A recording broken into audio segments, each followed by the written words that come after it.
One Zambia, One Nation. Thank you so much for joining us on the news desk. This is Zanis News. Let us take a look at the top stories. African countries resolve to strengthen partnership in public health. Senga Hill Town Council commissions 15 CDF projects. Government to construct an airport in Choma.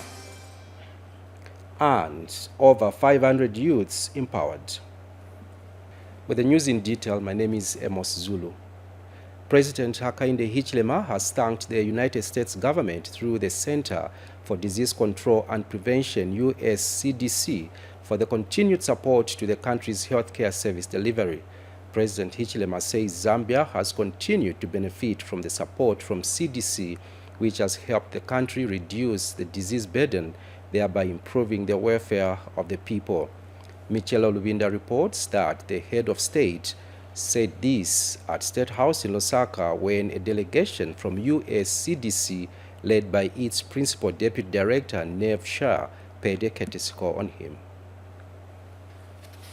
Government has thanked the United States government through the Center for Disease Control and Prevention, USCDC, for the continued support to the country's healthcare service delivery.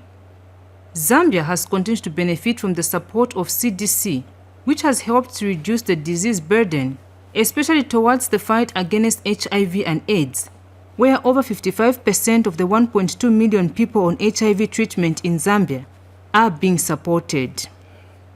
To strengthen this collaboration, a delegation from the USCDC, which is in the country to attend the ongoing International Conference on Public Health in Africa, paid a courtesy call on President Hakainde Hichilema at State House. We're really looking forward to working with you, yourselves. There's a lot that the US and Zambia government have been cooperating on for many years, many years. Health sector is one where their focus has been, alongside of course other sectors, but the health sector has received the most support in a way, so to say. HIV, around HIV, AIDS issues, around universal health. We will discuss once the media is gone, but to raise a few more things, but we would like to listen more to you, from you. Thank you so much. USCDC Principal Deputy Director praised Zambia for the various strides it has recorded in improving the healthcare services and facilities across the country through building critical global health security capacities necessary to prevent, detect, and respond to many health threats. And I want to thank you, Mr. President, for your vision in launching the Lusaka Call to Action in 2022. Between Zambia's own national capabilities, which are led by ZNPHI, and in conjunction with Africa CDC's regional center, Zambia has already begun supporting regional outbreak responses, not just national outbreak responses. And sir, we'd like to commend you for that leadership. More importantly, it is our hope that as these synergies continue to grow, Zambia will soon be a center of excellence and a regional leader in protecting public health against outbreaks and emerging diseases. Since 2015, CDC has supported the Zambian government to establish the Zambia National Public Health Institute and the training of 250 disease detectives to respond to health threats on the African continent. Michela Lubinda for Zanis from State House.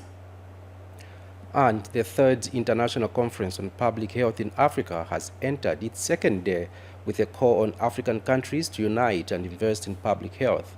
Delegates attending the conference have placed emphasis on the need for the continent to forge strong partnerships. And Africa Center for Disease Control and Prevention, CDC Director General Jean Kaseya, says disease preparedness on the continent will only be enhanced once African countries come together. Lakson Makosa has the details. Delegates attending the third International Conference on Public Health in Africa have heard that Africa is not prepared for the next pandemic outbreak. The remarks were made by Rwanda's Minister of Health during a plenary session on pandemic preparedness and resilient financing mechanism. The frameworks we built with Global Fund, with PEPFAR, World Bank, with others, should be a basis not only to fund diseases, vertical programs, but also to fund systems that, for any outbreaks. And the Africa Center for Disease Control and Prevention Director General Jean Kaseya has called for increased financial investment in the health sector. Dr. Kaseya indicated that with adequate financing, Africa will be better prepared to respond to pandemics faster and swiftly. I believe that Africa must start to provide funding to their own programs before going to partners. World Health Organization Regional Director for Africa stressed on the need for Africa to unite if the continent is to overcome the disease burden. As climate disasters, conflict, and the rapid spread of disease threaten Africa's health security, the importance of unity and collaboration can't be overstated. Meanwhile, Health Minister Sylvia Masebo placed Zambia on the spotlight as she highlighted measures that government is putting in place in order to build a strong and resilient healthcare system in the country. Looking at building on existing local manufacturing capabilities in the health sector, we are also encouraging the growth of local pharmaceutical industries, and also we have to promote partnerships between the health sector and local manufacturers for sustainable development. Calls for Africa to allocate more resources to public health have taken a center stage at the ongoing Third International Conference on Public Health in Africa. For Zanis, I'm Lakson Makodza. And still in health, Northwestern Province Permanent Secretary Grandson Katambi has urged traditional and religious leaders to get involved and educate people to take their children below the age of 5 to access Child Health Week activities.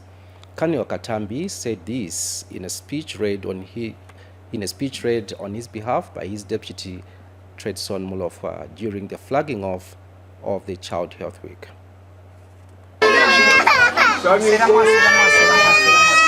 It's the second round of Child Health Week campaign flagging off in Northwestern Province at Shafilundu Rural Health Post in Chief Kalilele's chiefdom of Mushindamo District. Therefore, government is calling upon parents and guardians to ensure that all the under 5 years children access child health services in various health facilities. All under 5 years to be taken to the nearest health facility or outreach sites to access the activities and benefit from vitamin A supplementation, deworming, BOPV and HPV of the girls aged 9 to 14 years who never got the vaccine in June. And Northwestern Provincial Public Health Specialist Dr. Kizito Sampa had this to say. We are also providing other services like HIV testing, malaria, and also a blood pressure checkup. We are also checking for TB. Mushindamo Minister of Health District Nutritionist Tapeza Njovu added her voice. There's a certain standard that the child should fall in that range. So we're doing the weight, we're doing the height, we're doing the MUAC screening. So early detection of malnutrition in kids would help prevent further complications. Mushindamo Acting District Commissioner Oscar Mgala is also present at the event. The age from 0 to 5 is a critical age for the child's development of the mind or the brain. If we neglect their health at this critical age, then we are actually going to make them not to be intelligent in the future. Sub-Chief Wutala Kunama, who represented Senior Chief Kalilele, appreciated government effort in improving children's health.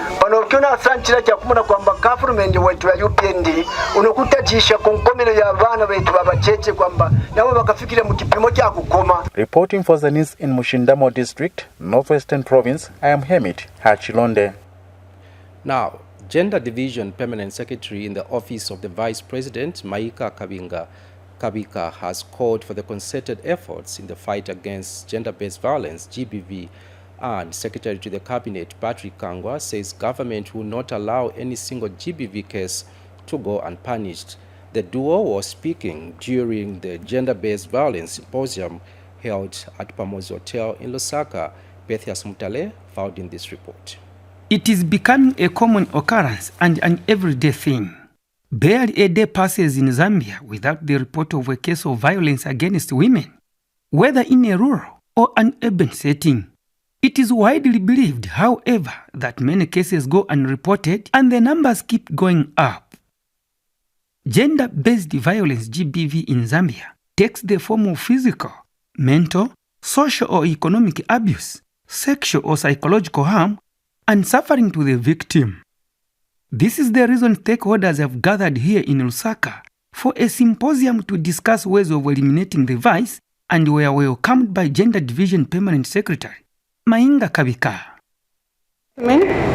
This week, the Gender Division under Cabinet Office is hosting a crucial event called the National Symposium for Gender-Based Violence. This is to review the 12 years since the implementation of the Anti-GBV Act No. 1 of 2011. This symposium brings together service providers from different sectors, and this is from government, civil society organizations, cooperating partners, traditional leaders, religious leaders, and the private sector. Secretary to the Cabinet, Patrick Kangwa, said the right to life, to freedom of thought and expression, and to equality before the law are being compromised by acts of GBV. Most of these cases are in the form of domestic violence at the hands of the survivor's intimate partner. Unfortunately, in some cases, domestic and intimate partner violence has been grave, leading to fatalities. Distinguished guests, ladies and gentlemen, during the period 2017 to 2022, we have seen the reported cases of GBV at Zambia Police increase from 21,504 cases in 2017 to 33,536 cases in 2022. Irish Ambassador to Zambia and United Nations Resident Coordinator Beatrice Montari were also present. Effectively addressing gender-based violence requires all partners gathered in this room, that is government, development partners, civil society, and women's rights. Pethias Mutali for Zanis News in Lusaka. Still in the news, the 16 days of gender activism has intensified in Chipata with Leadership Zambia, a non-governmental organization, and other stakeholders engaged in sensitizing youths against involving themselves in negative vices. We have more in the following report. Based violence in Eastern Province has continued going up, bringing concerns to government administration. And the call has been made to reduce the vice. Eastern Province recorded a total of 643 GBV cases, representing 8.8% of the national reported GBV cases in the third quarter of 2023. Of the 643 total GBV cases recorded in our province, 385 cases representing 60% were physical abuse cases in nature, and 100 representing 15.6% were child defilement cases. Ladies and gentlemen, we cannot turn a blind eye to these statistics that tell stories of pain and suffering. Every statistic represents a human being, a person whose voice deserves to be heard and whose rights deserve to be protected and preserved. As we gather here today, let us reaffirm our commitment to stand in solidarity with the GBV survivors. Let us create safe spaces for them to speak out without fear of judgment, intimidation, or victimization. Stakeholders also spoke at the event. As per this year's theme, dedicating resources and efforts towards proactive measures aimed at stopping gender-based violence before it occurs. This emphasizes the signature of prevention strategies over reactive approaches, highlighting the need to invest into education awareness campaigns, community programs, and policies that address the root causes of violence against women and girls.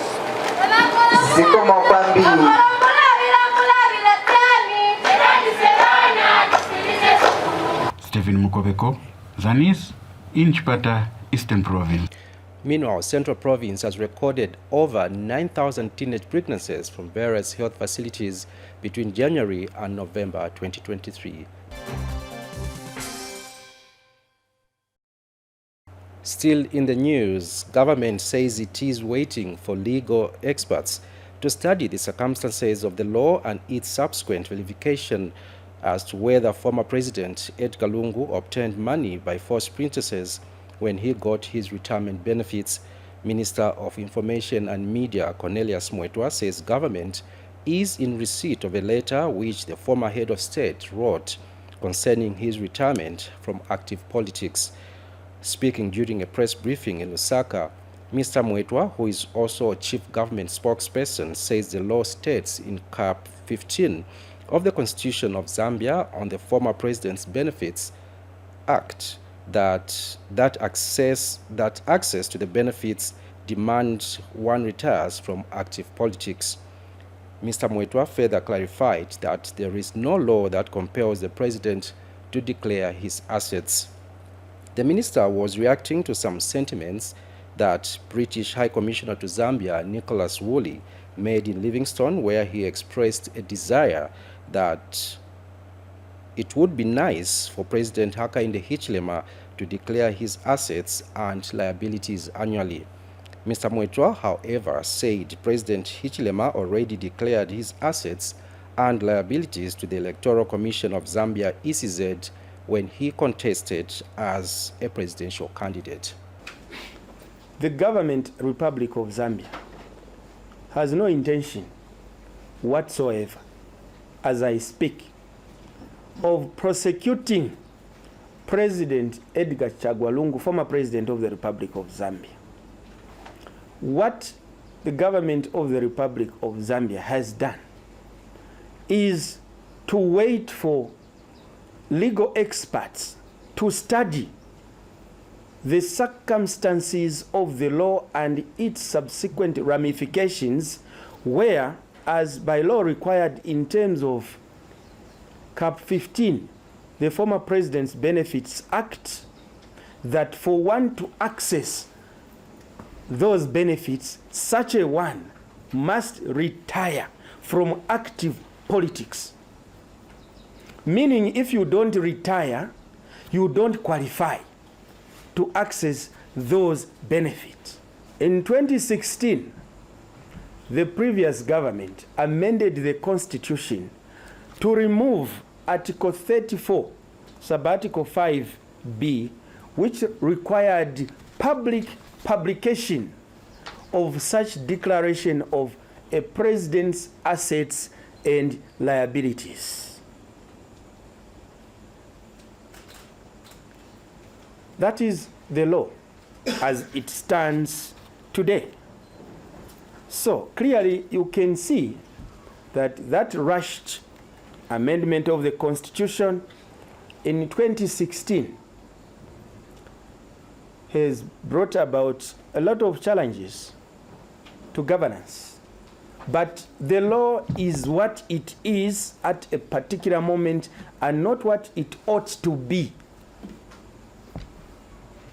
So, insofar as the requirements are concerned relating to and in respect to a president, and in this particular case, the President of the Republic of Zambia, having to declare his assets and liabilities, the present subsisting law requires only that he declares his assets and liabilities to the Electoral Commission of Zambia. Thank you so much for staying with us. This is Zanis News, and we continue with the news. The local authority in Senga Hill District has commissioned 15 community projects which were constructed using the Constituency Development Fund, CDF, at a cost of 7.7 million kwacha. Their infrastructure includes health facilities, classroom blocks, staff houses, and boreholes. Namusokwe Bwembia reports that Area Member of Parliament Henry Sikazwe, who officially handed over the projects, says government is committed to improving the welfare of the people in rural communities through CDF. Government has handed over 15 projects in 10 wards to the community in Senga Hill districts, which were implemented using the 2022 Constituency Development Fund. Senga Hill Member of Parliament Hennessy Kazu, who is also Muchinga Province Minister, graced the colorful event held at Vundoka Primary School.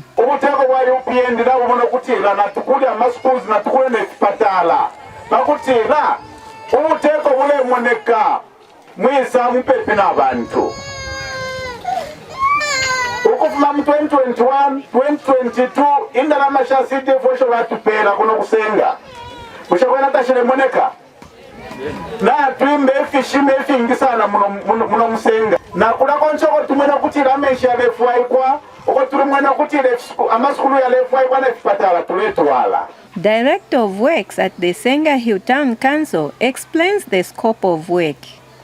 So na tukwata ama 1 by 3 ayari ngaya ayari yari 5 tukwata nama 1 by 2 yari 4 tukwata nama staff houses yari abiri vyonze fyali kwevyo nomba tuwabula fipano pabondoka kwati ni sample.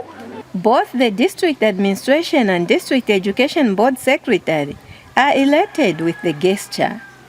Echo mukwaleke mtusunge fikulu afyesu bwino n'okufibonfya munshira isuma kabirire Kenya abana bonse baleyisa ku sukulu ubuteeko bwali kwata policy iya free education. As the Ministry of Education, Okutila, the new Doli government, the CDF committee in the Senga district, and the local leadership has seen it necessary to help our schools, especially here in Senga. For Zanis in Senga Hill district, Namsokwe Bwindi.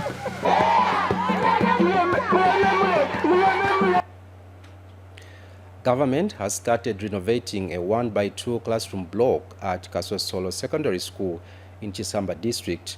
District Commissioner Joy Mboyoma says the Disaster Management and Mitigation Unit, DMMU, has released over 200,000 kwacha for the project. Linda Mupemo now reports. Government has started refurbishing a 1x2 classroom block at Kasosolo Secondary School in Chisamba District in Central Province. The block had its roof blown off by a storm in October 2022.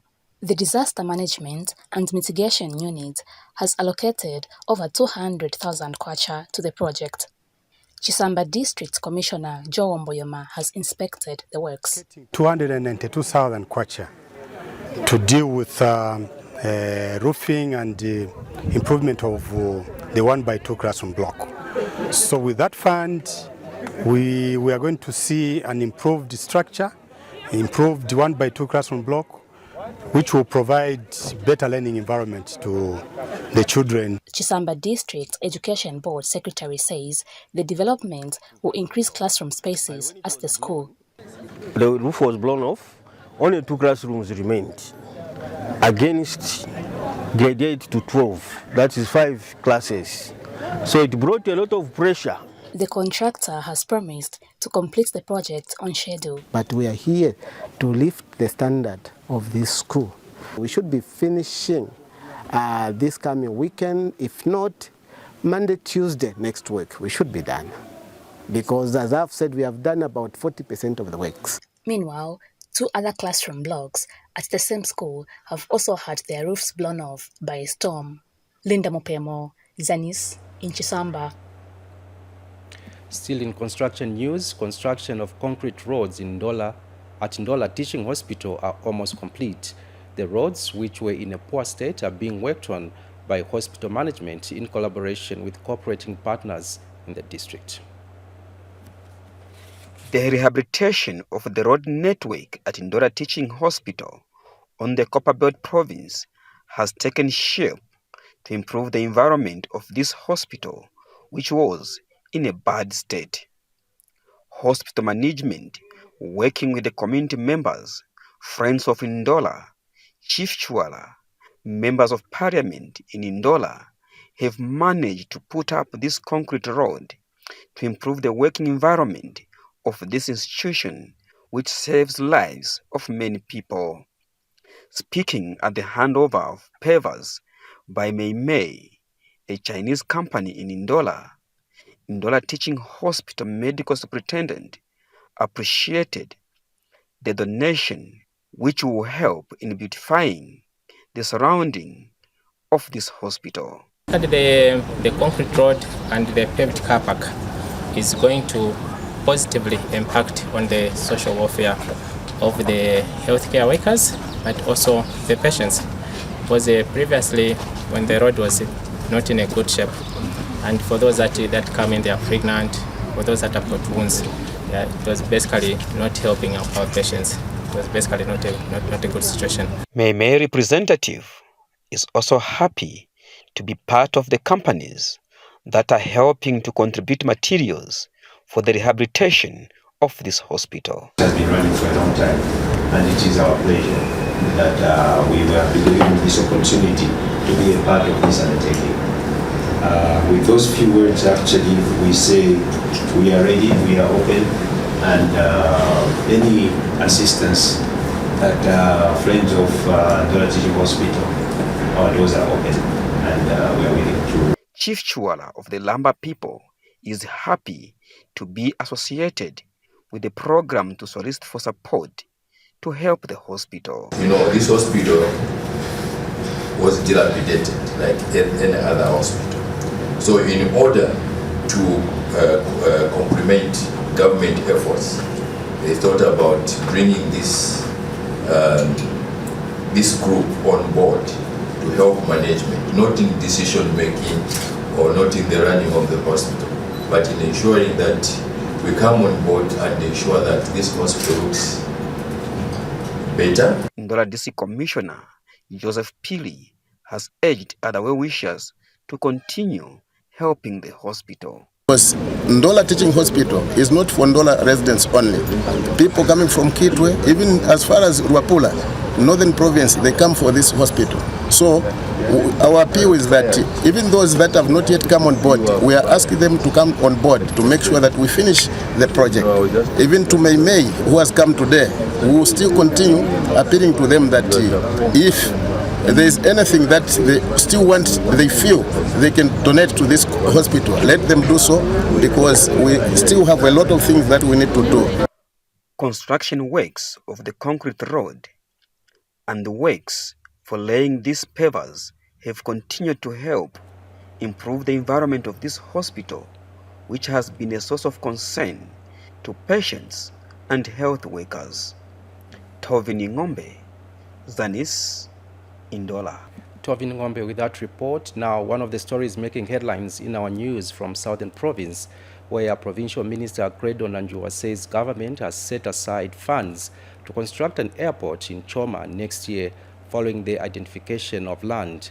Speaking at the close of the Choma Business Summit in Choma, Mr. Nanjua says the move will help attract investment in the provincial capital. Chimunya Nalumpa now reports. Choma is poised for infrastructure developments in the year 2024, with government setting aside funds to begin the construction of a modern airport following the identification of land. Southern Province Minister Credo Nanjua announced the development at the just-ended Choma Business Summit. We have been given money to build an airport here in Choma in 2024 by government. So we need to move at a very high speed to prepare ourselves so that when that money is readily available, we should be available with a space as well. So, your worship with the DC, let's see the place and start showing the people that the airport will be here. The long-awaited rehabilitation of township roads will also kickstart in 2024, as the district has also been supported to upgrade 22 kilometers of township roads to bituminous standards. In 2024, we have finally been awarded 22 kilometers of urban roads for Choma. The initial 10 kilometers which came through your office, another 10 kilometers which has come through Ministry of Local Government and Rural Development, and another 1.9, just shy of 2 kilometers that have come through KFW. This development has cheered motorists in Choma. Look, being a provincial capital, Choma to some extent is a town that has been left out in terms of development in that area. So I think that's a welcome move, I think, by the government to look at road construction. That would be an opportunity to open up other businesses to expand in terms of goods movement. That would be a plus to the residents of Choma. We need tarmacs all over the town, because we can't just go a month without changing the suspension of the car. Being affiliated with the business, it's not doing well because of the roads, of the impassable roads that we are using every day. So if the government has thought of helping us, that would be a better move for us. We appreciate that. Nchimnya Lumpa, Zanis, in Choma, Southern Province.